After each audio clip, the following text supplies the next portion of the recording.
this is the 99.1 PLR In Conversation series. So it's getting you to meet an artist. We're bringing the artist directly to you. So obviously, you all know who this is, Sully Erna. He's currently on his Hometown Life tour. It's your second studio album. Just came out September 30th, right? It did, yes. So now, your first studio album, Avalon, it took you about 7 years to put that together.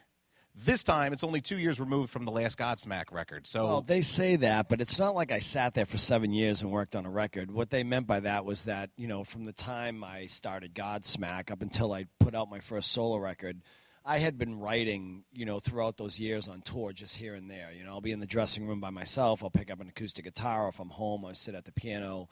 And over time, other songs develop besides Godsmack songs. And so I just kind of kicked them to the side. And then whenever Godsmack took a substantial break, I decided, you know what, I have a bunch of extra material that I know wasn't quite right for Godsmack, but I still thought were really beautiful songs or whatever.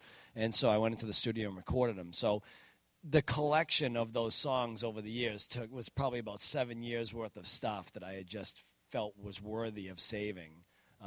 So, I just want to make sure we're clear about that. And it's not like the Axl Rose syndrome kind of thing where the record's never done and it's 10 years later. I think that was it 19 years for Chinese Democracy? I think it was even terrible longer. Album, too. So whatever. What makes you decide when something is a Godsmack song or a Sully song? As you're writing it, how are you writing one and halfway through you realize it, or is it from the start? I can pretty much identify very quickly when it's going to be a solo song or a Godsmack song. I mean, I'm quick to kind of make that decision because I can just tell, there's songs that have certainly been on the Godsmack catalog that have had this kind of texture to them ever since the Voodoos and the Serenities and stuff like that. So I think people and fans in general have always known that I've had this other side of me. But the solo stuff is taking that kind of material, those kind of, sounds and take them even further down the rabbit hole.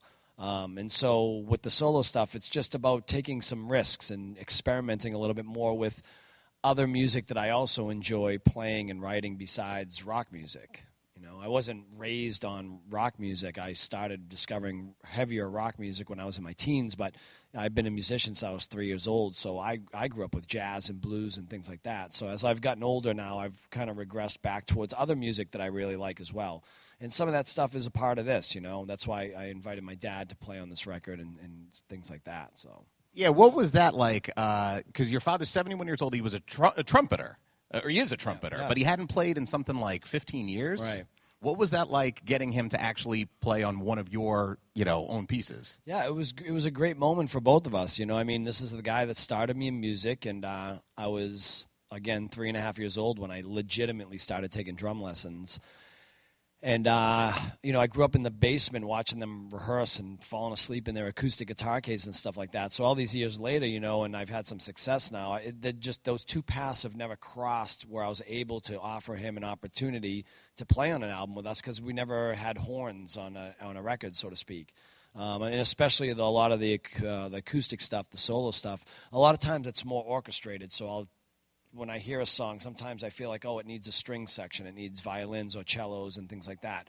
Where this specific song that I wrote called Turn It Up, it was a really swanky blues song, and I knew immediately I wasn't going to use strings. It was going to be more of horns. And when I thought of that, I'm like, there it is. It's the perfect opportunity to invite my dad on to play, record on the record, which will live infinity, and also got to have him perform and play a song with us at the Mohegan Sun when we did the first show, and it was a big 12-piece ensemble up there. So it's a great memory for both of us to have, and something that we'll always, have for the rest of our lives, and like I said, will be immortalized onto an album. And it's also immortalized in the video. I don't know if you've seen it on his YouTube. It's him giving his dad a hard time. Just teasing him. We know you're just teasing him in a loving way, but he's taping the sheet music to the music stand, and you're like, it's like, Dad, that's just such a funny, it just seems so loving. It seems like it's such a personal record. You could see that how much of it and how much of you went into this. Yeah, exactly. He's an old school Sicilian guy, but he's fun, man. He's a good dude, and like I said, we had a great time doing it. So on this new record, you actually have a lot of the same musicians, but it's got a much different sound from the first solo record.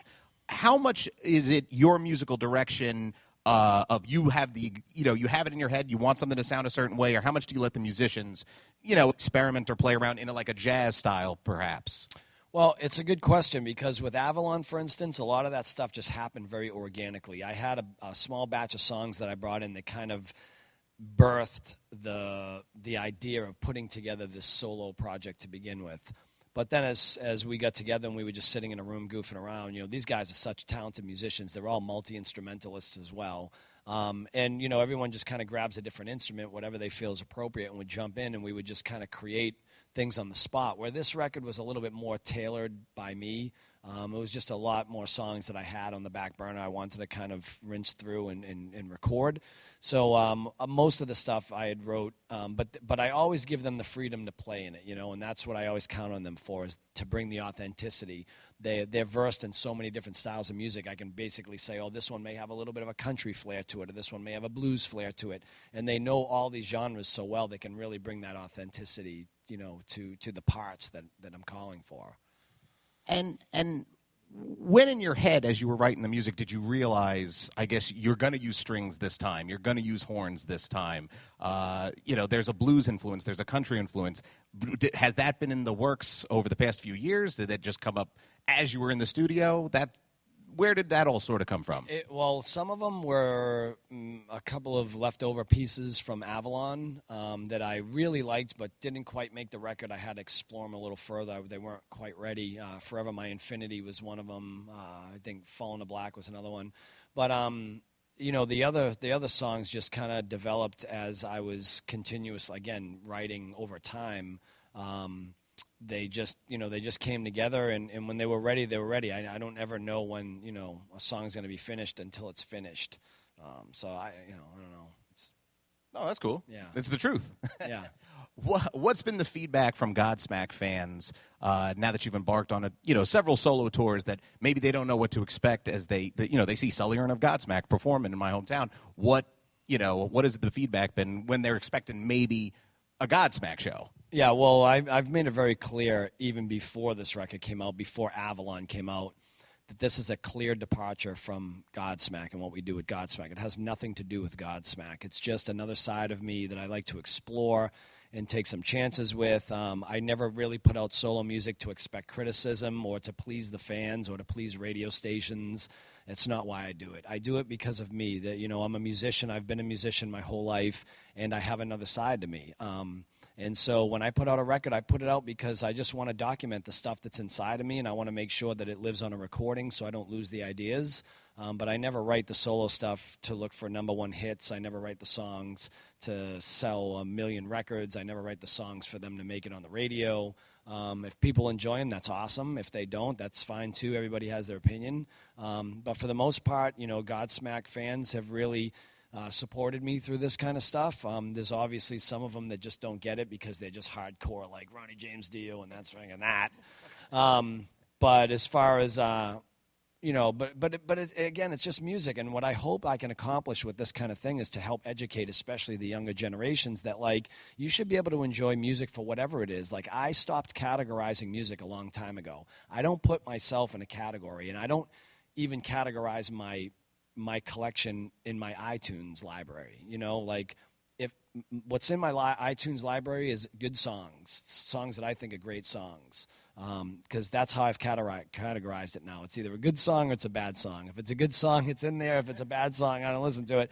But that has nothing to do with genres. I don't care if it's a country song or an adult contemporary song or a metal song or a rock song.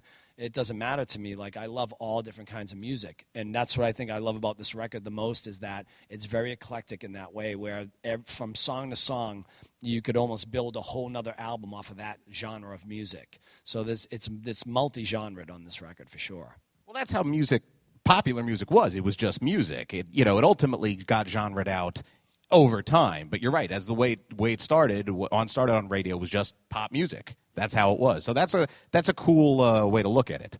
Because people have misunderstood what pop music is. When they think of pop music right now, they think of Justin Bieber and Drake and things like that.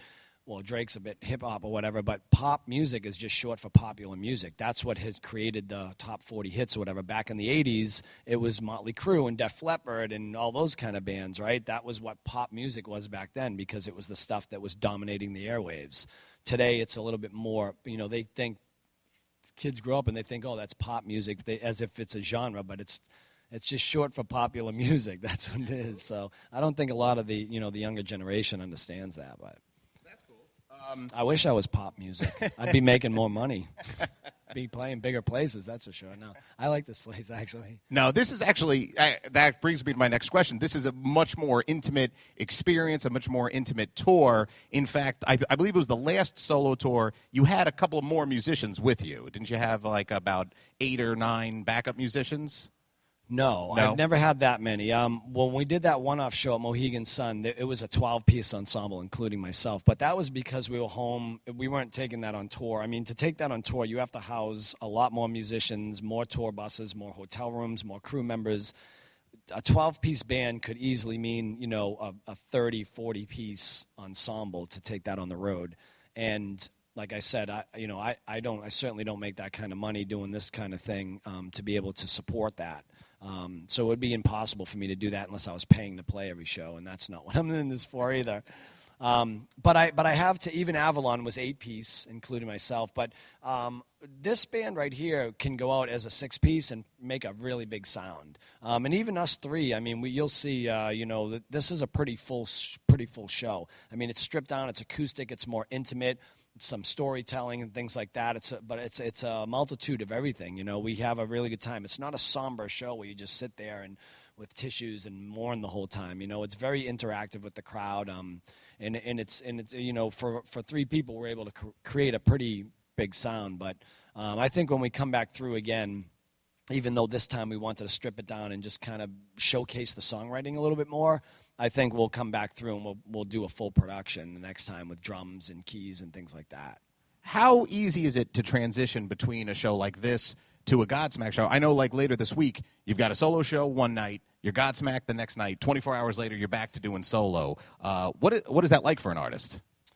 It's not really that big of a deal. I mean, I've been out with Godsmack for over 20 years now, and this thing, I've been doing since 2010, and so it's really not that big of a deal. Like, I like to have both anyways for balance, you know what I mean? It's like there's 2 sides of me for sure, There's definitely a wild child side of me that happens every now and then, and that's the stuff that I'm able to explore with Godsmack and kind of get aggressive and a little bit more energetic with that whole thing. And this is more of a surreal kind of not surreal, but more of a serene style. This is the calm before the storm kind of thing. So it's nice. I like both. I need one. I need both. One to counter the other, one to balance the other one. It's a yin and a yang. Yeah, exactly. Yeah. What is next for Godsmack? I know they're working on they're doing their own thing right now while you're doing this. Any plans? Because you said you're approaching 20 years. Yeah. We were going to try to put out something next year, but then we were like, you know what, let's just wait a little bit longer. I want to kind of finish this cycle. It's going to take me into mid to late next year anyways. And then we can write and record next fall and drop a new record out maybe the first or second quarter in 2018, which will actually be the 20th year anniversary of our first album. And I just think that's a really cool moment for us because, we'll be celebrating 20 years as a international recording artist at that point. It'll be 20 years of our first album. We can do a whole theme-based kind of tour around the world where we can focus on maybe doing the whole record front to back, and then doing all the rest of the hit songs and some of the new stuff or whatever. And even the stage and everything else, really kind of base it off of the heritage of the band. Aside from music, you wrote your autobiography about 10 years ago, or published it about 10 years ago, but it ends when Godsmack begins, so where's the rest of the story? I don't know. I'm still living in it. Everyone asks me that. They're like, when's the next book coming out? I'm like, I don't know how to write the next book because I'm still living the story, so I don't know where it ends yet. And you're also acting You're going to be in a movie. I think it comes out in about 2 weeks. There's several movies coming out that I'm in. Oh, nice. Yeah. Bleed for This is the one produced by Martin Scorsese, so this is legit. Yeah, no, it's pretty legit. How did that come about, and any more plans to act in the future? Yeah, and it's a small part in a bigger movie, so that's okay too, because sometimes those are better than getting large parts in like small crappy movies. So, but I've done those too, and there's been a couple that I'm like, ooh, boy, I wish that one didn't come out. But yeah, this one looks like it's going to be great. It's Miles Teller, Katie Seagal. It's a story of Vinny Pazienza, who was a boxer from Rhode Island. He got into a car wreck, broke his neck, wasn't supposed to walk ever again. He was paralyzed, and miraculously just refused to let that be his destiny. So he started going to the gym against all the doctor's wishes and stuff, and he just would like lift weights with this big halo brace on his head, and he made this crazy comeback and became world champion. So it's a really, really great story, and it's a local guy to all of us here up in New England. And so I just got a small part, and it's filmed in the 80s too, so they put this weird I had to shave this weird pedophile caterpillar mustache, and I was like a blackjack dealer. I had a scene with him, But yeah, there's that. Street Level comes out in 2 days, actually. That's I filmed that out in L.A. with all the cast, a lot of the cast from Sons of Anarchy. So that's a cool, gritty street movie. I played some wacky crackhead in that one. And it's a story of, actually, I don't know if anyone's seen Sons of Anarchy, but David LaBrava played the character Happy on Sons of Anarchy. He was like the torture guy. And it's actually based on his real life growing up in San Francisco. He was a junkie and things like that, and all the crap that he went through. So that one's coming out November 8th. And what was the other one? I just filmed a movie called Anders Manor in Rhode Island that's still in post-production right now. So there's a few different ones coming out, but, I'm always looking for new opportunities when it comes to that. It's definitely another passion of mine that I've discovered and really enjoyed doing. That's very cool. A real Renaissance man. Anybody in the audience have a couple of questions? This is your forum. You got the opportunity, and we've got a microphone. I know Tristan's going to hand it out if anybody's got anything you want to ask Sully. Dare to come to the dark side. The song Turn It Up on your new album, it has a extremely different feel than majority of your other songs, and I personally love it. I'm just wondering if we can expect more of that from you. I don't know. Again, when I write solo stuff, I never know what's going to happen. Turn It Up is the song actually that my dad played on. Yeah. And it's a real kind of more authentic blues style song, big band music. And it just happened. It all started because I had this melody of a bass line in my head, and it all developed from there. I really had no idea what that song was going to sound like when it was finished. So I can't – I'd love to be able to say that, like, yeah, I'm going to do a whole nother record. It's going to be all blues, but I don't know. Avalon definitely was one sound. It was very earthy and tribal and mystical. And this new record is a little bit more multi-genred, and it's a bit more adult contemporary at times and things like that. So where I go with the next solo record, if I do one, I'm clueless to it, Great question. Thank you. Anybody else? Going once, Don't be shy. Twice. Oh, actually, she's got a question. There you go. So what do you have on your playlist? Because you mentioned that you just have good songs on your playlist. So I'm just curious what your playlist consists of. It's so you wouldn't even believe it. Some of it you would laugh at, and other stuff probably would be expected. But my playlist goes from Ray Charles and Etta James, old school blues stuff, all the way up to, I have stuff on there that my daughter has turned me on to, being a 15-year-old teen. So she's into like Drake and the 1975, and she likes some of the new Bieber record and. So I've learned about a whole different bunch of artists through my daughter as well that, again, like, I may not love the whole record, but some of these new artists had some good songs. There was a song she went crazy over, 5 Seconds of Summer for a minute. Like, she was insane over this band. And I know probably all their songs, not because I loved them, but because that's all they played in my house 24 hours a day. So, and Halsey and everything else that's out nowadays. So... I have a pretty wide variety of almost every genre of music, for sure. Very brave of you to admit you have Bieber on your playlist. Yeah. No, he's cool. I like him. Yeah.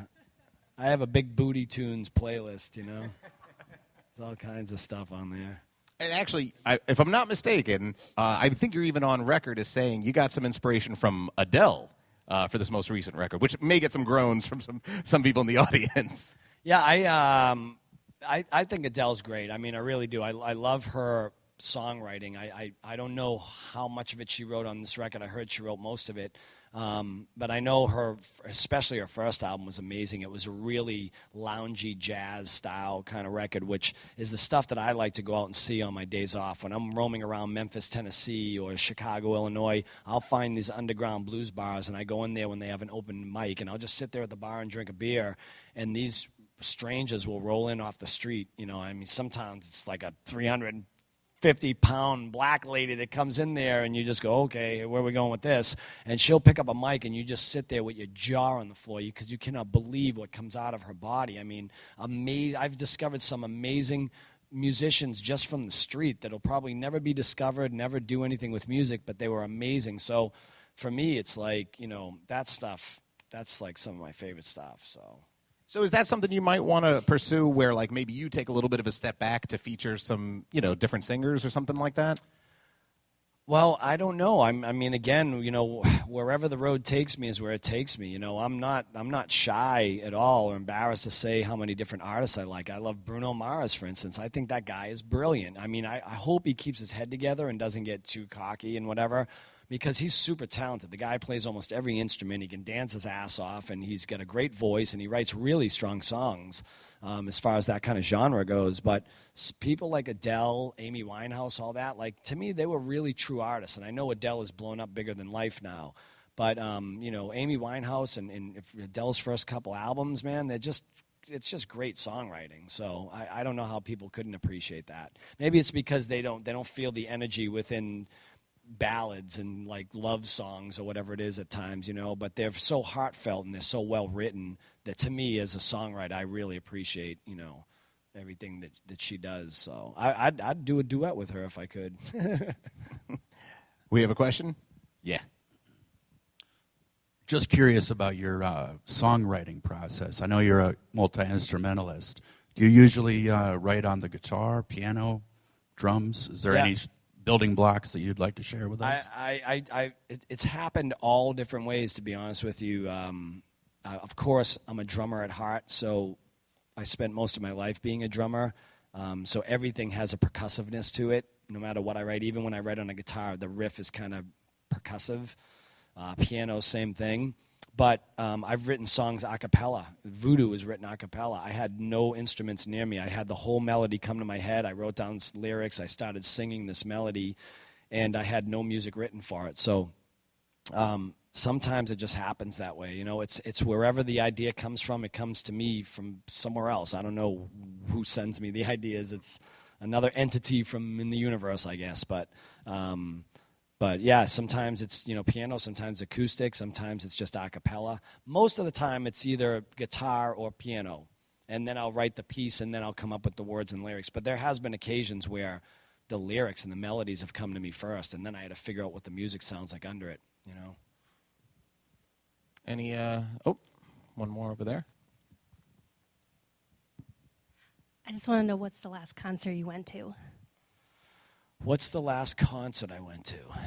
Scott, what's the last concert I hit you up for? I call him for all the... I'm like, hey, you got any connections at this place? I just sent my daughter to the 1975 last night. They played at Mohegan Sun.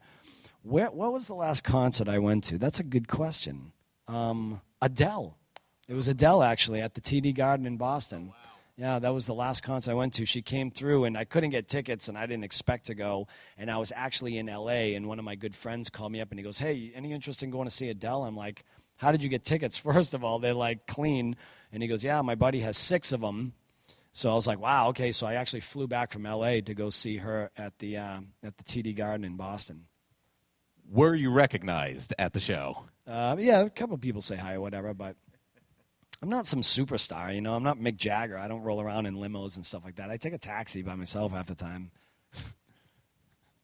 Any, This is actually more of a comment. I was really stoked last year when you guys took Seven Dust out on the road. I mean, what a show, Seven Dust and Godsmack together. And that's a band that I love, and I always thought they were underrated, and it was cool because you guys kind of got them a bigger audience. And what was it like touring with those guys? I love those guys. You know, it was actually a favor repaid because when Godsmack first dropped our record in '98, they put us on the road and we met up with them. I think we did like 2 or 3 shows by ourselves en route to catching them somewhere in the Midwest. And at that point, they had already been on the road for 20 months, but they took us on the road and we opened for them on our very first tour. So, and we just became, I'd known Clint Lowry for, I want to say, God, I met him in the late 80s, 1988, 87, 88. We became friends. He was in other bands. I was in other bands in the North Carolina area. So we've stayed in contact the whole time. And then when I seen Seven Dust starting to take off, I was like, oh, good for him.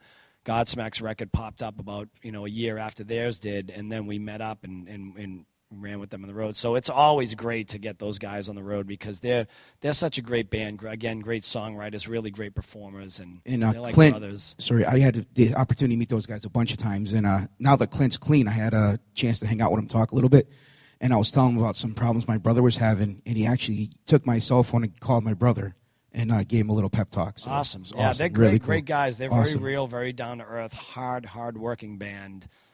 So it's always a pleasure to go out with them. There's been a lot of bands over the years that we've been able to take out and watch grow, Shinedown. We took on one of their first tours. Puddle of Mud took those on their first tour. There's been so many bands over the years that we were able to, work with in the earlier days. So, rock is one of those things, man. It's a dying breed, and it really, I don't know, it's cyclical. Hopefully it'll come back around again. There's definitely some bands still holding on, but, it's hard to say. It's hard to say where music's going to go in the future. So many things are changing so quickly in this digital world that we live in. So,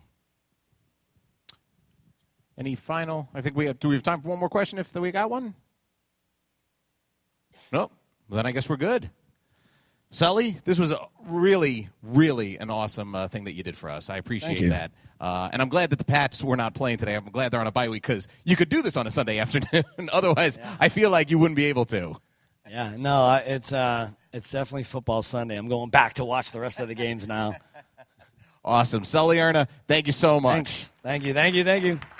Enjoy the show. Appreciate it. Yeah, of course.